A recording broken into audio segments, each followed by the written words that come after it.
Interested in playing RFID stuff, there is an open design for a reader which you can just go and build yourself. Bless you.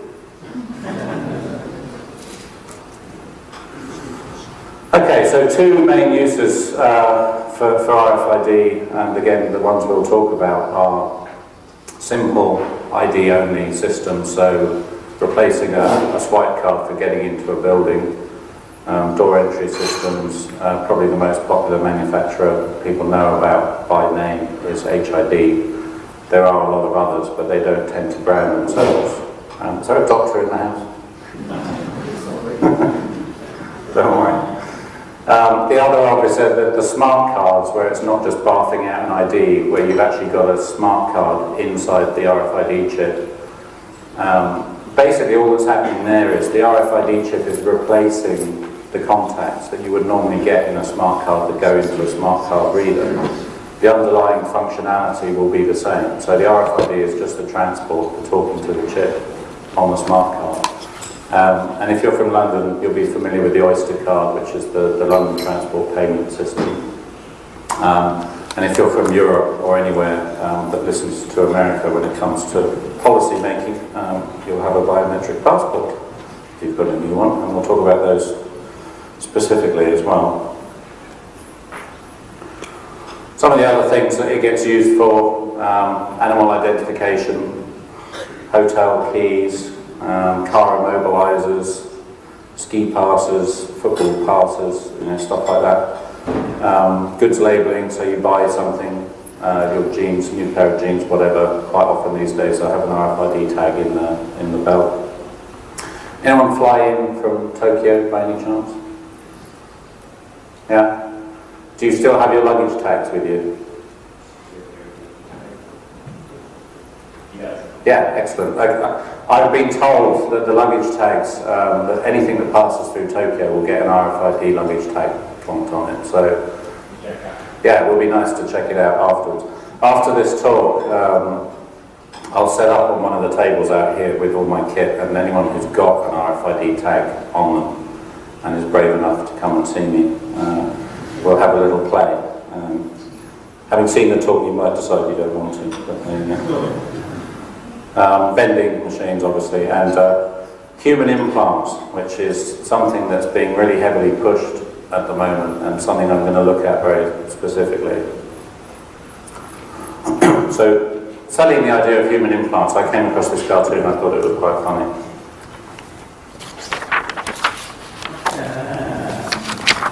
I think we'd have to do a hell of a lot more than that for me to want to put a chip in me. But just the whole concept of sticking an RFID chip into you, I mean, I know there's a bunch of people who are slightly strange, the sort of tinfoil hat brigade types in reverse. Other people who have less choice in the matter, some military are starting to do it. They're putting tags into people for access control. So high-ranking officers, for example, will get a tag that allows them into certain parts of the army base or whatever that other people can't get into. Mental patients, there was a thing came out in the papers a couple of months ago here in the UK. They were talking about putting purpose, I'm not quite sure. I mean, you have to be so crazy you don't notice that they've stuck this chip in you, so when you escape you don't remove it. And actually quite a cool idea if you could trust the technology and you were happy to walk around with a chip in you, is this idea of digital wallets, that you go to a beach or something, you don't have to carry your credit cards or your money to have it stolen from the beach. You just have a unique chip in you that tells you the bar, this is you, and you have a credit line. And there's a beach in Spain where every shop front along the beach is subscribing to this system. Does anyone, I think we have some Spanish people here, trying to meet someone. Do you know the beach I'm talking about? No? Okay. But apparently there is this beach, and you can just buy your drinks without having to produce money. And the picture here, this guy is actually a journalist who was going to look at this stuff. And he's going, "You want to do what? Stick that in my arm?" This is what she's about to stick in him.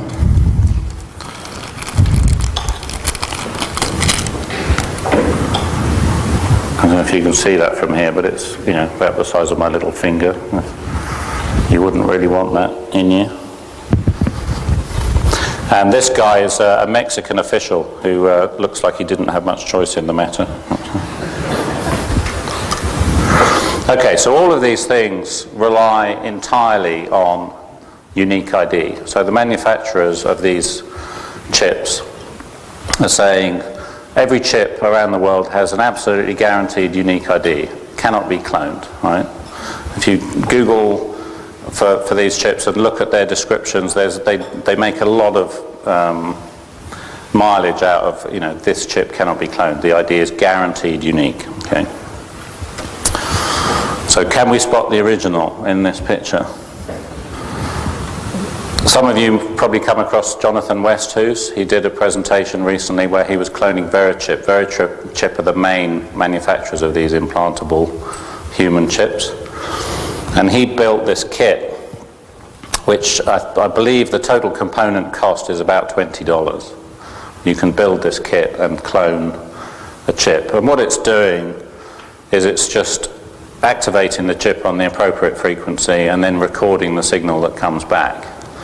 He's not trying to decode the signal, he's not trying to understand the signal. I think he does 3 reads to check that he does a little bit of rudimentary decoding just to make sure he's got the right bit pattern. But he then does like 3 reads and compares them, and once he gets 3 identical reads in a row, then okay, I had a good copy, and he stores that and it can play it back. Okay. So when this was published, what was the industry reaction to this? It's not the same. Look at it, doesn't look anything like the original. No problem, all right, everyone back to work. So, that's kind of silly, because obviously the reader cannot see what the thing looks like. It just gets an electronic signal and that's the device. So as far as the reader's concerned, that equals that. So I got into some discussion on some RFID forums, industry forums. I was about to go and do a talk at an industry event, and they had this forum running beforehand with people discussing stuff, and this came up.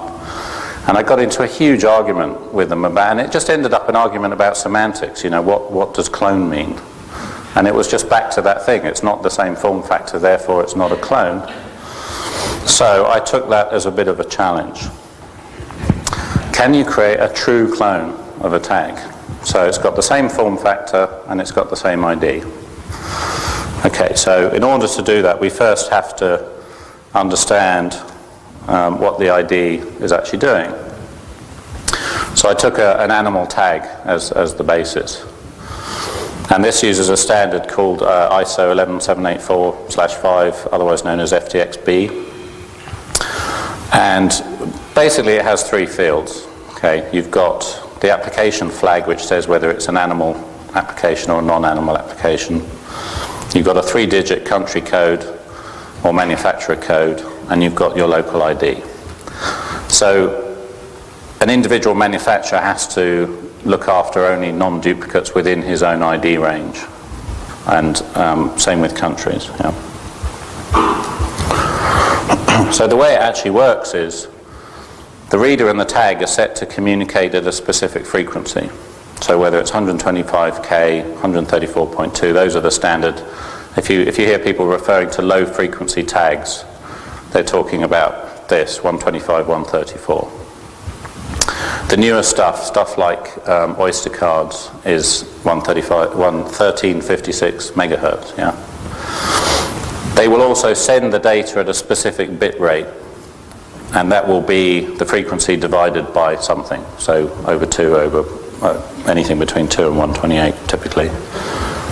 They'll also send it in a particular way, so they will encode the data in a particular way, so whether it's FSK or Manchester encoding or biphase.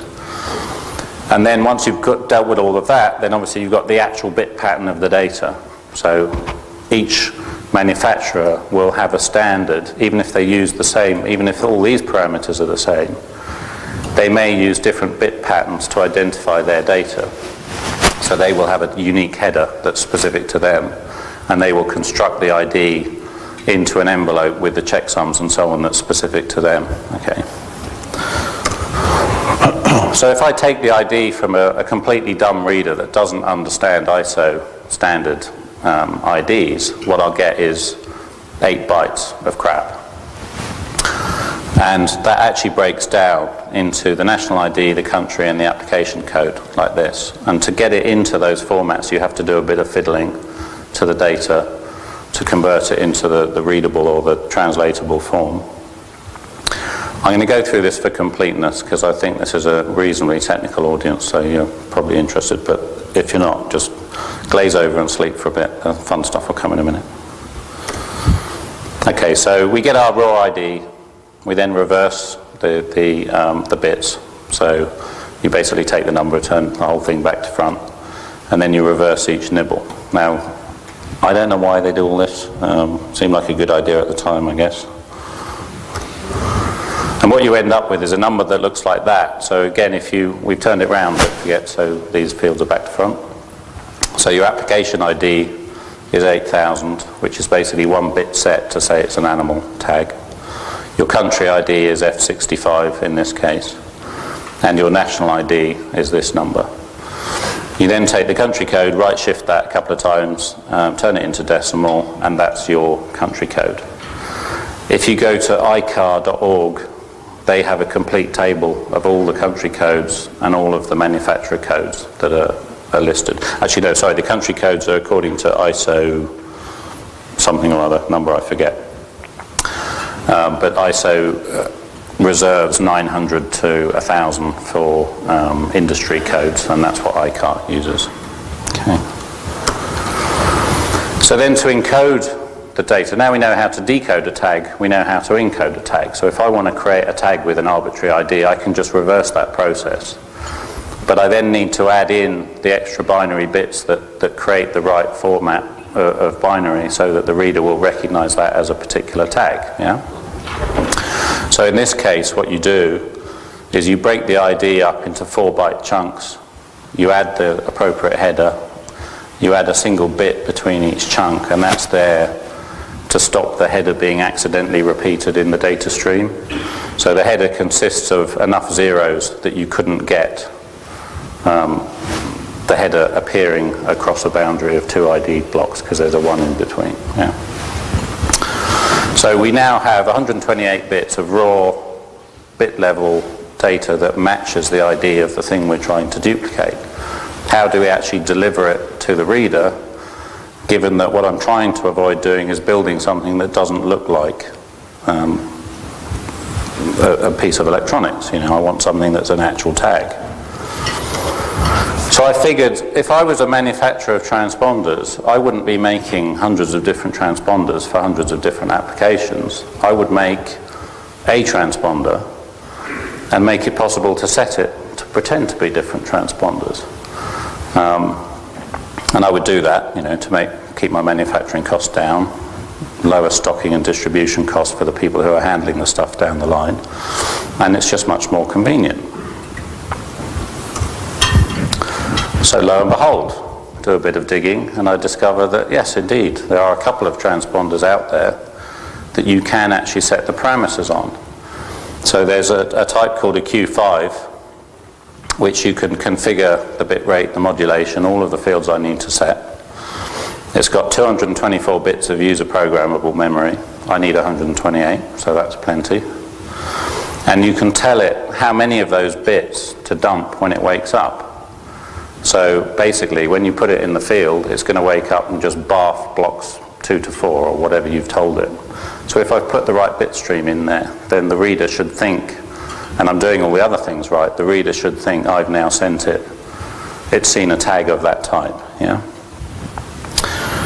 There's another tag called the high tag 2, which is less configurable, but it's the same idea, but it has pre-programmed personalities. So it has things called public modes, public mode A, public mode B, public mode C, and they are just certain configurations. So again, if you set the right mode and put the right data stream in there, then you're done. So I now want to actually program a tag. So I need to find a tag that has the right structure that I can reprogram in. So it happens, I have an old door entry tag from a building I no longer need access to. No, it's not these guys. It's just honest. And I'm now going to configure it. So set the bit rate, set the modulation. You need to invert the data in this particular case. Tell it how many blocks to send, and write those blocks. Yeah. So demonstration. Here we have a simple access control system. So this is somebody's door entry system. Actually, before I do the demonstration, I did a conference in Oslo recently, and to get to Oslo, I had to go through passport security, or not part, airline security, and I have all this crap with me. You know, I've got this, I've got batteries, I've got all kinds of stuff, and at the moment they've got this real obsession with fluids, right? So the guy in front of me, there was a guy and his wife, and they had a newborn baby, and the baby goes through, the hand buggy goes through, the wife goes through. The guy's left there with these 6 bottles of milk, and the inspector's like, you can't take milk on board, it's a fluid. And he said, well, it's baby milk, we have to say, okay, there's an exception, but you have to taste it to prove that it's, you know, it's not a bomb. Somehow this milk's a bomb. And I'm thinking, what kind of milk is that? Yeah. You must really love your wife, right? So anyway, he tastes the milk and it all goes through. Makes a horrible mess, it spills in the tray. And so there's a huge commotion going on. There's like 3 security guards dealing with all this stuff. And then my bag's right behind it. So my bag comes through and the screen shows up, and there's all these wires and batteries and circuits and crap. And the guy's like, he's looking at it and he turns to me and says, no fluids in there, are there? Okay, fine, on you go. Insane. So, bomb number 1, bomb number 2. Anyway, it's just a bad thing when people get too focused on one issue, I reckon. So anyway, here's my thingy. Hopefully you can see the little red light. This is a door entry system, RFID antenna here. If I put a valid tag, can you actually see that lighting up? Yeah? Okay, take my invalid tag. Nothing happens. So what I'm going to try and do is clone that tag into that tag. So the way we do this is, first of all, can we read that? Yeah. So I've got a little RFID reader, which is a completely dumb reader, and it's a keyboard wedge, so it will just type into the keyboard. Is there any chance I could have a glass of water? Still is great. Still's great, thanks. So that just reads it and gives me the number. So that's the unique ID of the tag. Since it's unique, I wrote a little program called Unique. Thanks. Oh, actually, sorry, a bit of preparation here. Useful if I had an RFID reader writer set up.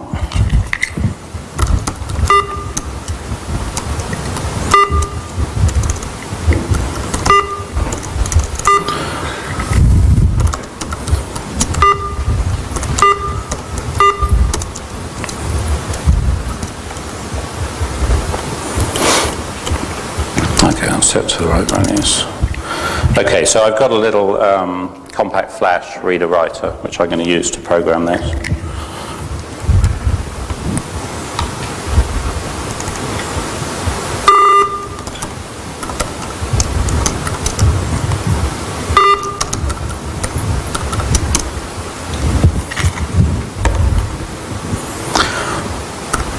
So it gives you, this is the raw binary I was talking about. So that's the actual bit stream that's going to be programmed into the tag. Okay. This is various translations of the ID using different standards. The config block that you need to tell the tag this is how to behave from now on, and the 2 data blocks that actually encapsulate the data. If you're running a high tag, it's different block numbers and different configuration, but it gives you that, and then if you've got a blank tag, you can tell it to actually write it. So I've now written this tag, so hopefully, if I hold it up,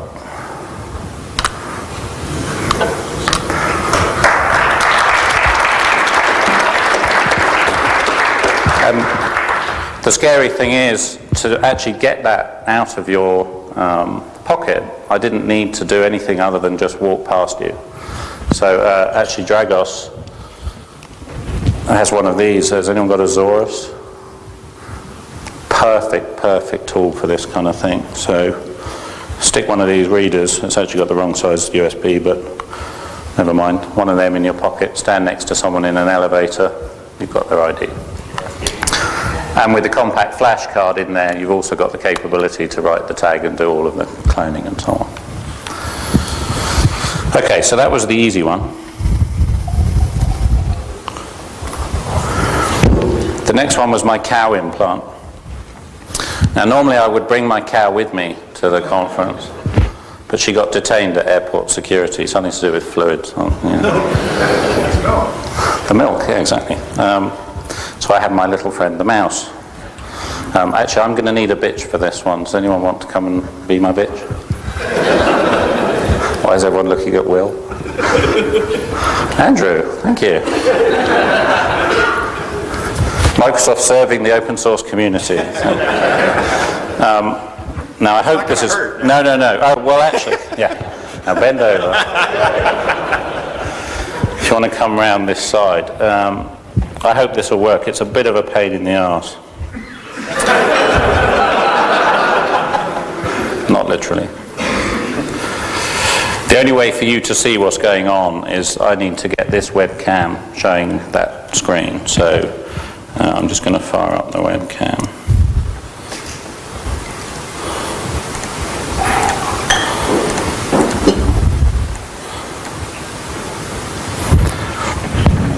Okay, so there's a little light here if it proves to be too dark. And basically what we want to see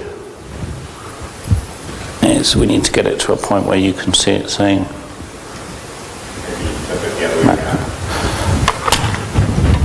Under the light, maybe.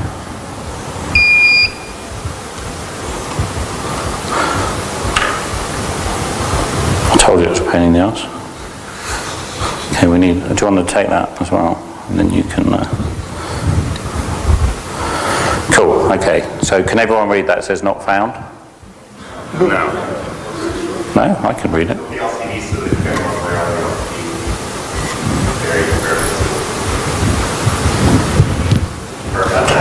Oh, nearly. Get it in the light. It's really confusing doing this because it's all kind of back to front and upside down. You need to be a helicopter pilot or something. Yeah. Okay, so if you hold it very still and I press the red button,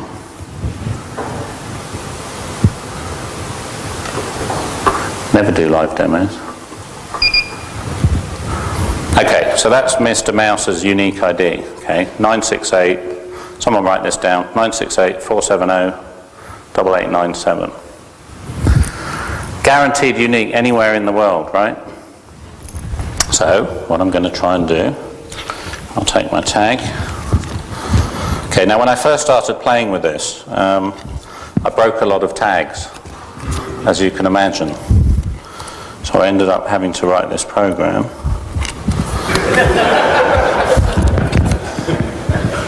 Can you see that?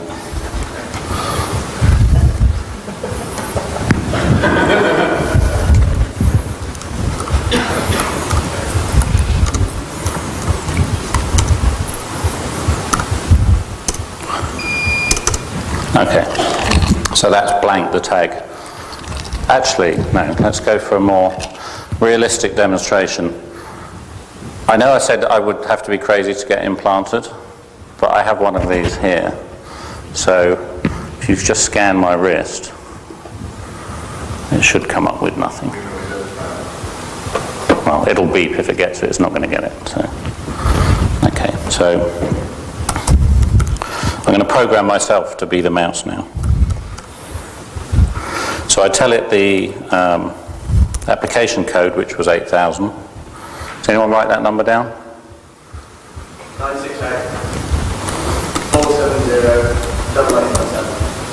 8897. Okay, I'll tell it to write.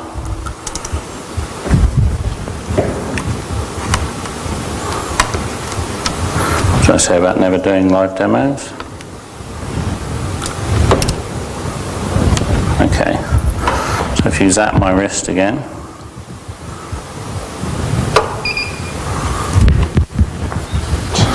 I am that mouse.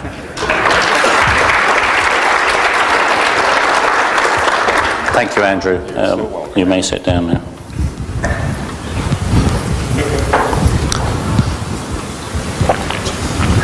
Okay. Any questions as we go along? You're not the same form factor. I'm not the same form factor as the mouse. Yeah, well, my wife will agree with you there, I think. I get a lot of shit for that. Actually, maybe I am in some ways. Get a lot of shit for that too. Okay. I won't bother with the Verichip demonstration, but Verichip they're the guys who are selling the human implantable ones. And they use exactly the same technology, but all they've done is they've changed the country code from being a 3-digit code to a 4-digit code, which breaks the standard and therefore makes them safe. Hooray! Since my software doesn't give a shit how long the country code is, it doesn't make any difference. And actually, probably in most commercial software, you wouldn't be able to copy a Verichip chip because it will only let you put in a 3-digit code, but you know, it's 10 minutes work to change that. So what are the actual threats from that? Well, obviously you can track individuals. You can, having the chip in the first place, not the cloning side. You can target individuals if you know their chip number. You can impersonate individuals by cloning the chip. And that's not just for gaining access to restricted areas or pretending to be them for the purpose of you know, getting something. What you can also do is provide an alibi for someone. So if people really believe this technology, you know, if everybody says it's absolutely infallible and everyone believes it's infallible, then if your man turns up and he's still got his chip implanted and it still reads the right ID, then he can't be the guy that's over in the other building, you know. So he was away doing something benign in the pub while the bank was being robbed that had an RFID tracking system that said he was there, and so on. So it's bad to trust these things. Obviously, smart bombs that go off when only certain individuals appear.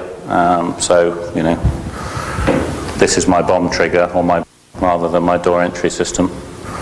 And when Andrew or any Microsoft employees come along, then it says, "We won't go bang for you. We love you. Do you buy us drinks?" So what's the solution? Don't use dumb IDs, do some encryption. And this is what we're doing with the new passports, of course. So the new RFID enabled passports. Does anyone here have an RFID passport? 1, 2, 3. Excellent, come and see me afterwards. I'm trying to build up a picture of what they all look like. I've got into every passport I've seen so far except the French one, and the French have done something funny, but I'm going to play with that. But then where's the surprise there? But they all follow a standard, so it's an industry standard. So in theory, my software, if it can read one passport, can read another. The standard was introduced because the Americans wanted to have, well, they insisted that we do it. If you want to participate in the visa waiver program and you have a passport that was issued after October of last year, it has to have one of these chips in. And the way you tell it's got a chip is because it has this symbol on it. Yeah. The last country to actually implement this scheme was America. Hooray! So having forced the rest of the world to do it, they delayed their own program because of security concerns. So, and actually the Americans are the only ones I've seen so far that have a shield in the passport. So it does actually have some defence in it. Every other passport I've ever seen, the UK passport, the other clue, there's the symbol that shows you've got a chip in it. There is another clue in the English one, which is the dirty great chip in it. In most countries you can't actually see the chip. But yeah, and nobody else seems to have any shielding. But the US one, if you just let it drop and it falls open like this, that's enough to be able to read it. So the shielding only works if it's pressed tight closed. So yeah, this is where the tin foil hat brigade got it right. Wrap it in lunch meat foil and you'll be fine. So they've got a lot of room to store a lot of stuff on there. You've got fingerprint, facial images, birth certificate or whatever it was that you used to prove your identity in the first place, your home address, phone number, profession. So really this is the kind of data you wouldn't want to be just broadcasting as you walk around. So again, I think it's a fairly serious issue, and it's one I'm surprised that they're taking so lightly. At the moment, the only data I've actually seen stored in there, in passports, is what's printed on the inside page and the facial image. And actually the US has your place of birth as well, which I haven't seen in any other passport. They've done a couple of things to protect it. They use a pseudo-random ID. So as you saw with the tag, when I put it on the reader, it gave a unique ID for that tag. These things don't. They deliberately give a non-unique ID. So every time you select it, it'll give out a different number. So you can't just walk by someone and say, okay, his passport number is 1234. They do strong authentication, so you've got a thing called basic access control where you actually have to exchange keys with the passport before you can read data out from it. And that's encrypted with 3DES. They've also got encryption for the content, but I haven't seen that implemented anywhere yet, and I don't believe anyone has actually implemented it yet, and that's called extended access control. Not only that, but all of this stuff is part of the standard. So if you're going to implement one of these, you have to do it. Extended access control is completely optional. You can encrypt or not, as you choose. If you do encrypt, how you do it is completely up to you. So each country can implement their own scheme. So I really can't see this actually being taken up in the mainstream unless they introduce another standard that says exactly how they do it. And that standard will have to be public, because it's dealing with hundreds of organisations. And so I just can't see it happening in any kind of sensible way. How do we get the key? The key is actually derived, again it's a standard, you have to be able to hand your passport in at any border check anywhere in the world, so they have to be able to log into your passport and read it. So the thinking was, well, if you've got the passport in your hand, you can read the key from the inside of the passport. Well, yeah, okay, that's fair enough. You've deemed to have given it to the guy, so he's authorised to read it. But they then used information that potentially you could get without ever having the passport in your hand. So the document number, the passport number, if you're in a country that issues passports sequentially, you can make a pretty educated guess and brute force from there. Date of birth, you can find out anyone's date of birth, that's not a problem if you know where they live. And the expiry date of the passport. And again, you can make an educated guess if, for example, it's a new passport that's just being delivered, it's in the postal system, it was issued in the last 5 days, basically. So the space you have to brute force is tiny. So not a good way to derive a key, really. They could have come up with a number of schemes where you just print a brand new unique number in the passport that's completely random. That would have worked. Anyone here from any organisation that was involved in the design of this thing, by any chance? Or the implementation? No? I know you're here. See me afterwards. So anyway, I'll just quickly show you what's in a passport when you get around to reading one.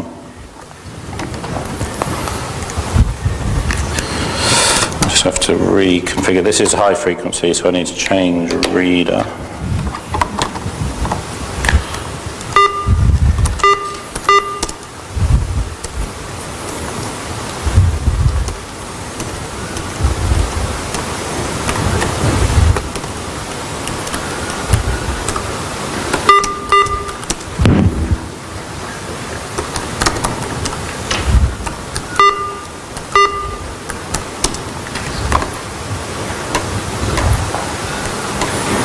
So basically this program takes the machine readable line of the passport, which is what when you hand it in normally at a border control, they would swipe it through a machine that reads this bottom line. So I just type it in, derive the keys from that.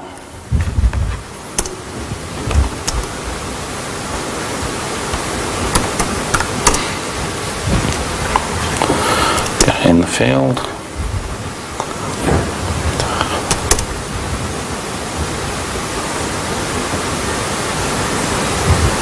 Okay, this is a bit slow because it's test code. In theory, it should take about 2 seconds to read the whole thing at maximum speed.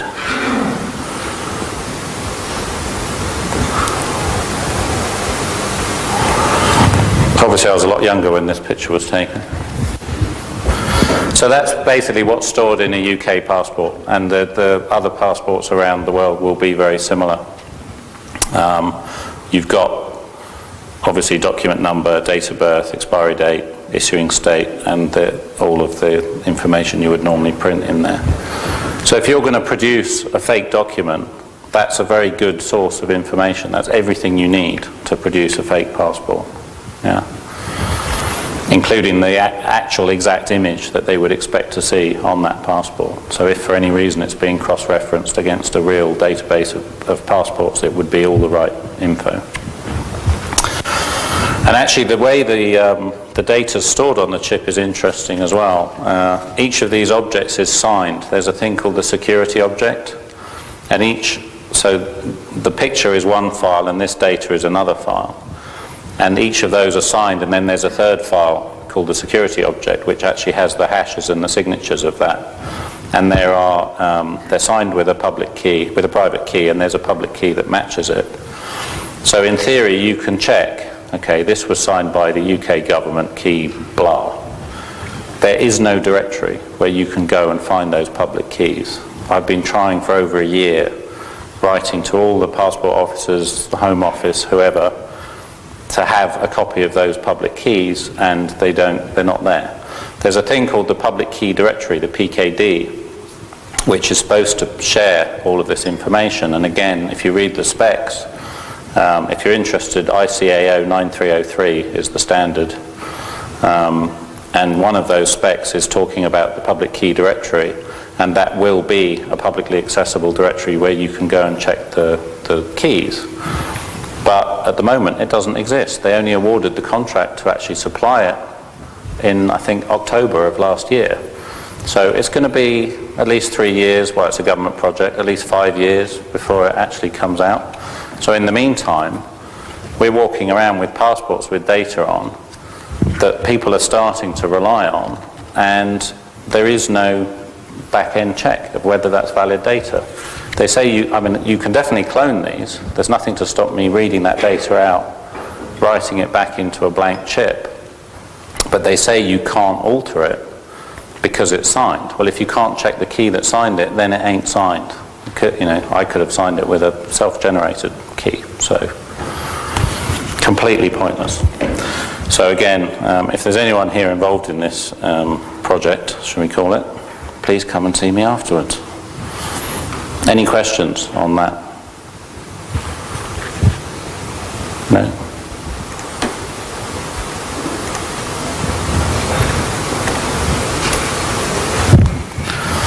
So the obvious threats to the new e-passports are you can get the key data from other channels. You don't need to have the passport in your hand. Some countries have actually implemented the standard badly.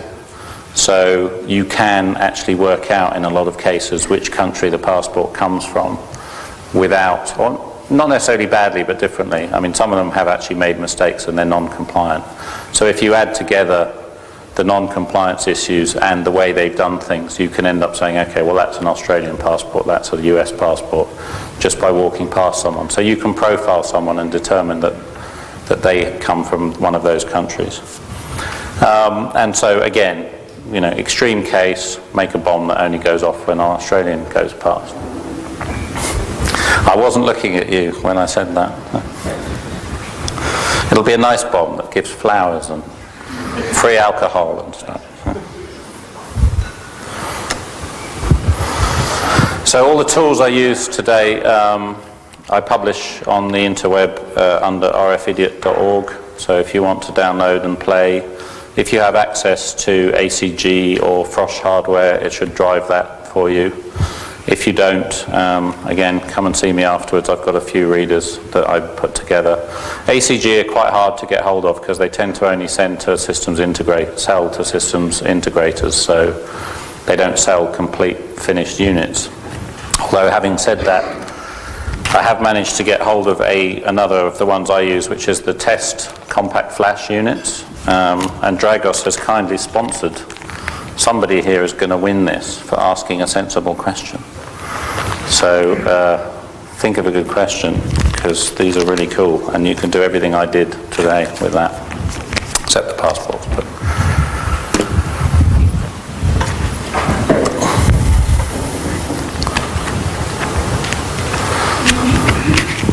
So a typical industry reaction. Oh dear, you found something bad with the technology we're using, so we'll stop talking to you. Which is kind of sad. They seem to think it's in their interest to have insecure technologies out there. That's the message I'm getting from that. But in any case, it doesn't matter. The kit's out there, I can use it. I don't need their cooperation, nor do you.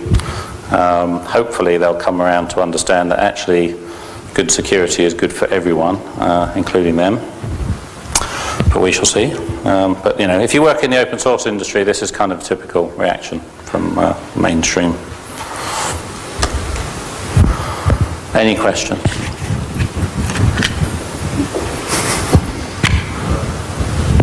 You mentioned that those passports are assigned to the keys, not available. You can still see the hash on the fingerprint of the key assigned. So can you, we've looked at a number of passports, like are all the passports from the United Kingdom purely assigned with the same key? Okay, so the question was the keys that I can't actually get the public keys for to examine, are they all the same keys on the passports that I've seen so far?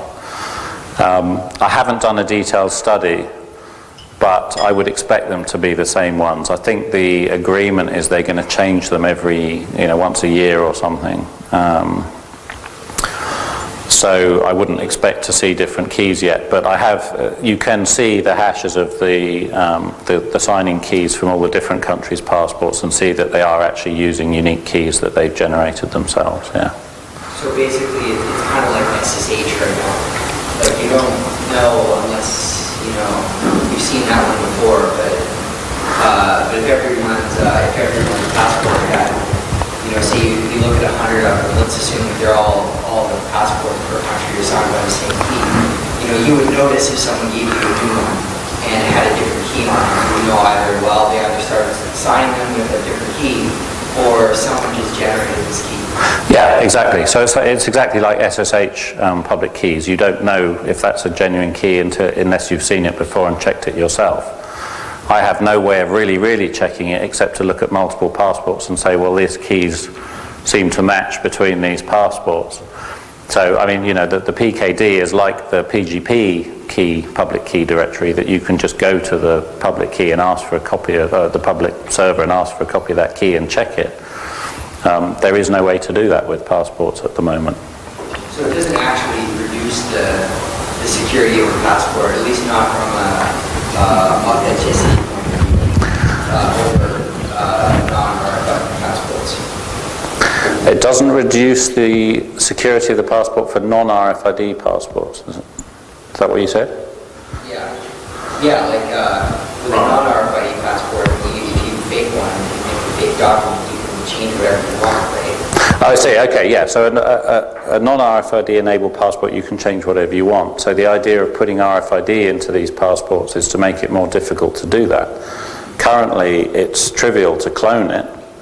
So they haven't made the job of completely faking an existing passport or copying an existing passport any more difficult. Well, they've added cost of about £2 for the blank chip and maybe £100 for the reader.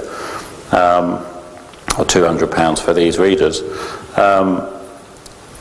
But because you can't check the signing key, they haven't actually stopped you altering the data either. Because if I alter the data and re-sign it with a key that I've generated that says I am UK government key number blah, unless you can check that against a public key, you don't know that the private key's changed. Or you'll keep, I mean, yes, sure, there might be some people who are keeping a database of all the keys they ever see, but the whole point is I should be able to go to an authoritative server and say, is this the right key? Not this may be broken because it's changed. Yeah, so once they put that site up, then PKD will make a big difference. all these passports that are out there, you'll be able to know whether they're Yes. Yes, sir. Do they have any way of revoking these keys? Again, until the PKD is up, there is no certificate revocation mechanism. So, no. If the key gets compromised, they have to reissue all the passports currently. Yes. If you were to be sort of defining the RFID standards again tomorrow, what would you do differently that would make it more secure? I mean, obviously, leaving aside encrypting your data, what would you do differently? What would I do differently if I was defining the standard tomorrow?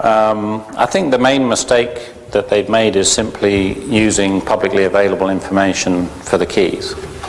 So the passport itself would be the standard itself, like key card or anything like that. Technology itself. I think the technology is fit for use. Some of the uses it's being put to are not fit for the technology. That's the point. So I don't think there's anything wrong, particularly with RFID, but using a publicly available standard and publicly available chips that can be programmed to that standard for a high security application like entry into your building, it's just done.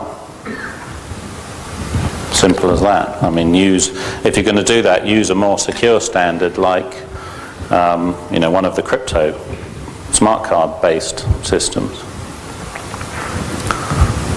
Comments on ranges for reading and writing, but also specifically if you've done any custom hardware to extend the range? Talking about ranges of reading and writing, the standard sort of range for high frequency stuff, that the 1356 megahertz stuff is about 2-3 inches.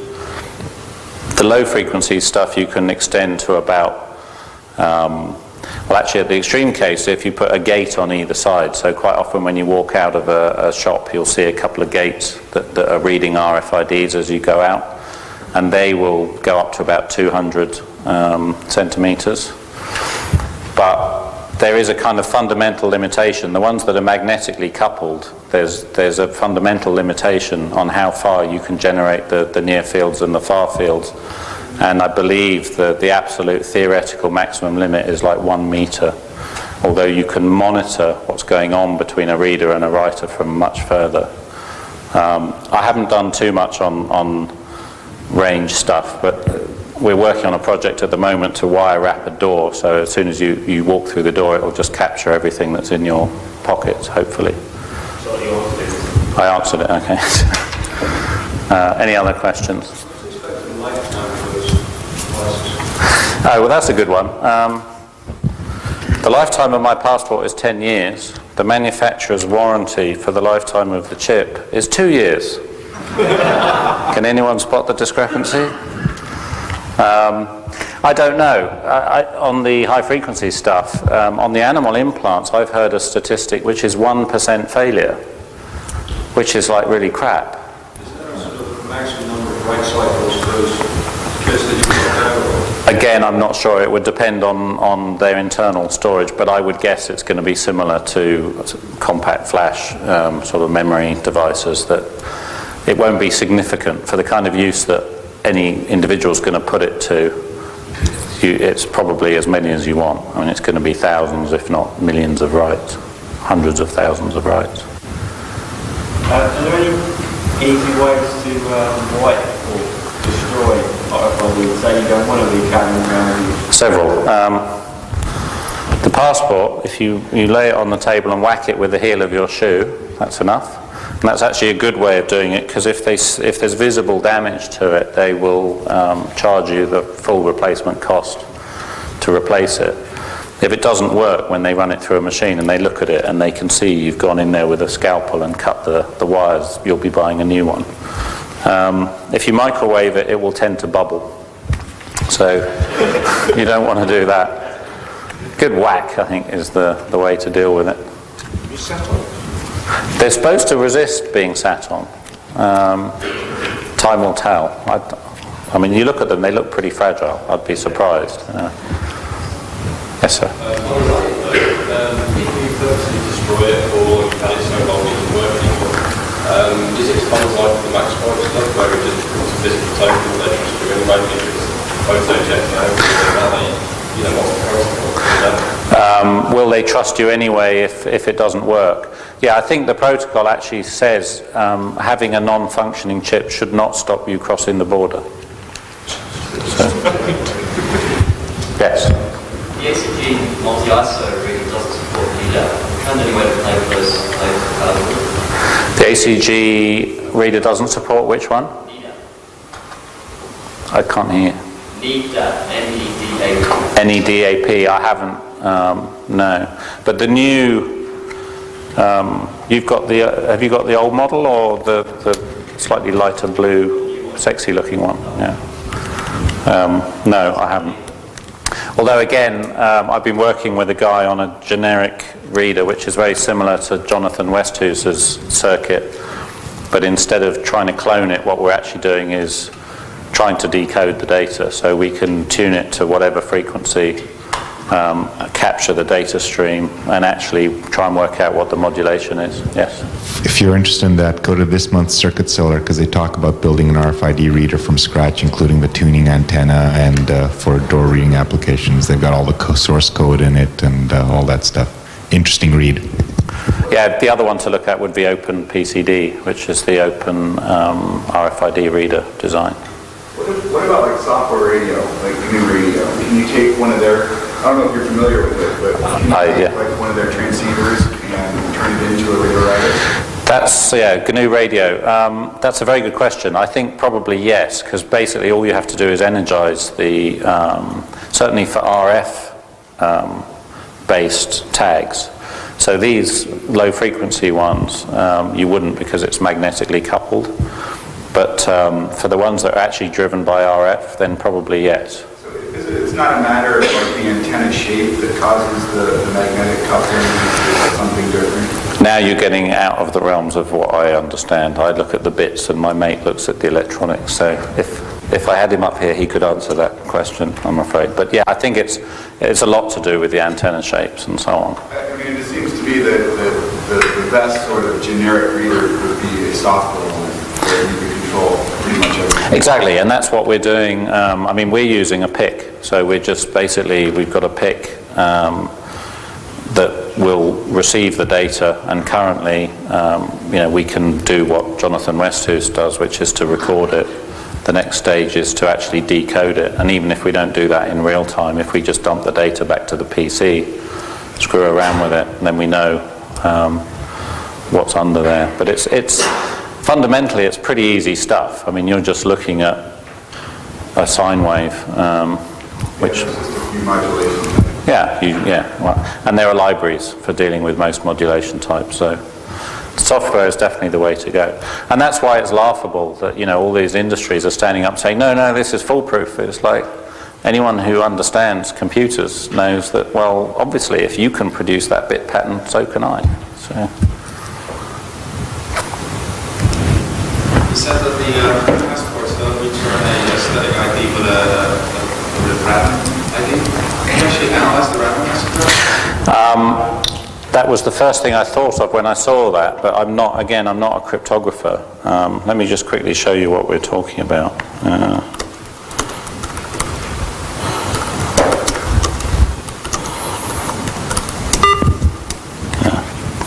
Helps if I put the reader in. So every time it selects, it's going to give us a different number. The 08 on the front says the rest of me is random, pseudo-random. So, I'm sorry? Australia this is where Australia and the US get it wrong. They don't put the 08 on the front, so theirs is just a completely random number. If you're interested in trying to analyze it, if you go to rfidiot.org, there's a file there called select.txt or something, which has 1.5 million sequential IDs from this passport in it. So please tell me what the pseudo-randomness is. That would be useful. But it will be pseudo-random. It can't be anything else. Are Oyster cards ID cards or smart cards? Oyster cards are smart cards. They have, it's based on a technology called MyFair, which is a Philips thing. They have either 1K or 4K, I forget which model they are. I think it's 1K of memory. And they have some built-in functions like increment, decrement, and so on. And it's a two-key system. Basically, it's broken down into a number of sectors, and each sector has access control set for it. So it says whether key A or key B can do certain things to that sector. So I believe the way that the Oyster card system works is the machines where you charge up your card has key A, which is allowed to write and increment values. So it puts money onto your card. Key B is allowed to write to other sectors which do things like store journey details. So the readers on the gates, it will decrement the value off the card, and it will store that you've just been through that particular gate. And I think they store the last 10 journeys. If you're interested, Google search for white papers on how to program MyFair cards, and you'll find some example programs. And some of those example programs have example keys in them. I think some cutting and pasting was done when MyFair was implemented for Oyster. So.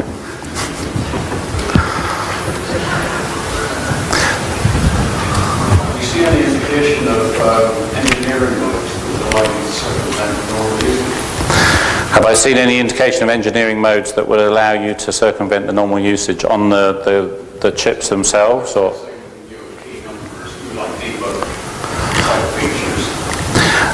I haven't seen any debug features, but again, it's very difficult to look at the innards of these things, because all you're getting is the response when you send it a particular command.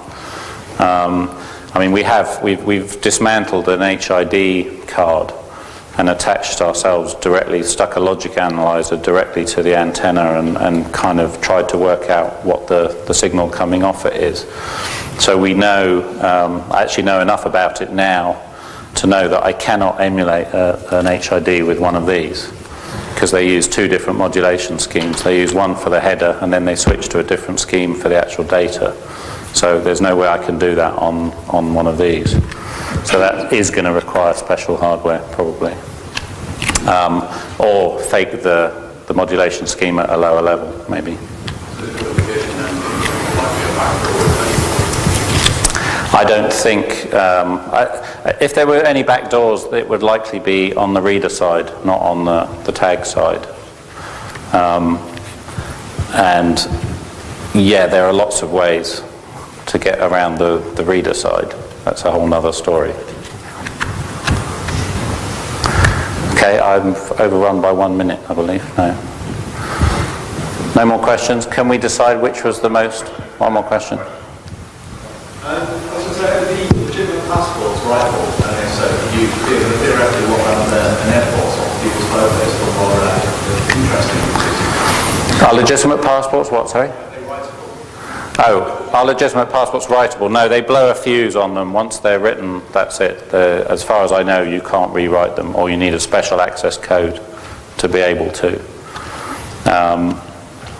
And because you need to know specific key data anyway, you can't just walk around a passport skimming people's, an airport skimming people's passports, because you don't know. You can brute force stuff, but the brute force space is huge if you don't know any details. We can go for more questions. Okay.